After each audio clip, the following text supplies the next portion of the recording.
Hi there, Lynn. So I see we've got this essay from you. Great work. You've got some questions here as well. Let's take a look at it one by one. Okay, some people believe that the newspaper is the best way to learn about news. However, others believe that learning about news through other media is more effective. Discuss both views and give your opinion. All right, let's see how you answer this. Okay. It is true that modern media platforms are becoming increasingly popular in the world. Although it can be argued that reading the newspaper or a newspaper, either one, is still a useful way of obtaining information, I believe that modern media are far more effective in informing people of what is happening lately.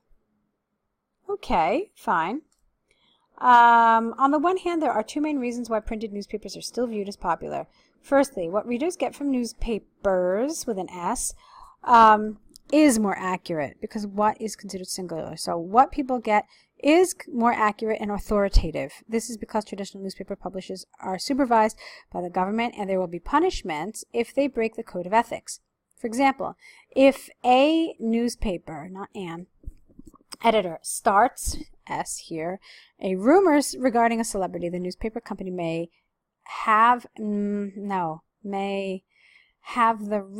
risk getting involved in a lawsuit or may risk being sued. You could have said one of those things. Secondly, old-fashioned news channels, S, is the easy availability. I don't know what that means. No. Fashion news is easily available. Maybe that's what you mean. Old-fashioned news is easily available. This is especially important to elderly people who are not able to or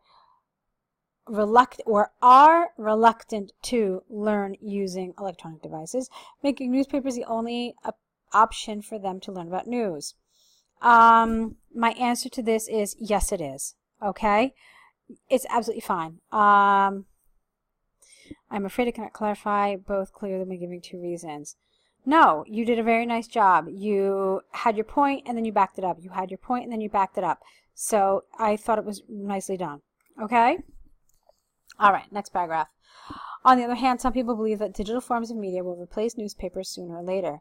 The reason is that people can get information much more quickly via email or social media. As an example, in the United States, don't forget your S here. It's not just one state, it's many. When a child is missing, an Amber Alert will be forwarded soon on the internet, so people around the country may get access to the missing child's information. While it may take hours or even days, okay, that should have been one sentence. And even if it was one sentence, a little too long.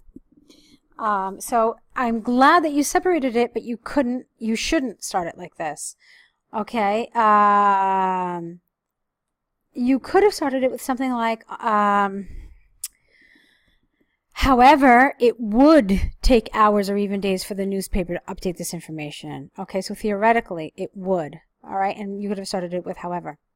In addition, urgent news like natural disasters should be not informed, but they should be published, or they should be released immediately, not informed. People are informed when news is released, okay? So with the help of modern media, it is easy for everyone, that's one word, to get access to what is happening just a few minutes ago. Okay, fine. In my opinion, newspapers, S, are still playing an important role, an important role in our everyday existence, especially for elder people. However, I believe that digital forms of media are far more effective for most people. Okay, and what is your question here? I wonder whether it is good to list my opinion in the last paragraph or mix it in with the third. You don't need to mix it in here because the whole point is that you should have done it here. Okay, which is absolutely appropriate. And then it's pretty clear that this is what you're siding with. Because I know that this is your opinion, I know that you're going to talk about the other side first. And then I know that you're going to leave the last body paragraph to talk about your opinion. I mean, you could do this. You could, but you don't necessarily need to. Okay? And then you said, I don't have time. No, you absolutely have to write a conclusion. Absolutely. Okay. So, it's not a complete essay if you don't write a conclusion, and this will 100% affect your score in terms of coherence and cohesion, because it will show that you have illogical paragraphing. So my advice to you in that regard would be to write your task 2 first, and then write your task 1, especially since task 2 counts for twice as many points. All right, so Lynn, I hope that was helpful. I enjoyed reading your essay. You've got some nice elements, but I think that if we continue to work together, we can really pull together to make sure that you get the score that you need. All right. I don't know what way suits you best, whether you'd prefer to continue with video corrections or if you'd like to consider the online course, but I do think that we can help you reach your IELTS goals, so I hope I get to see more of your essays in the future. It's the end of this correction, and I wish you lots of luck with your writing.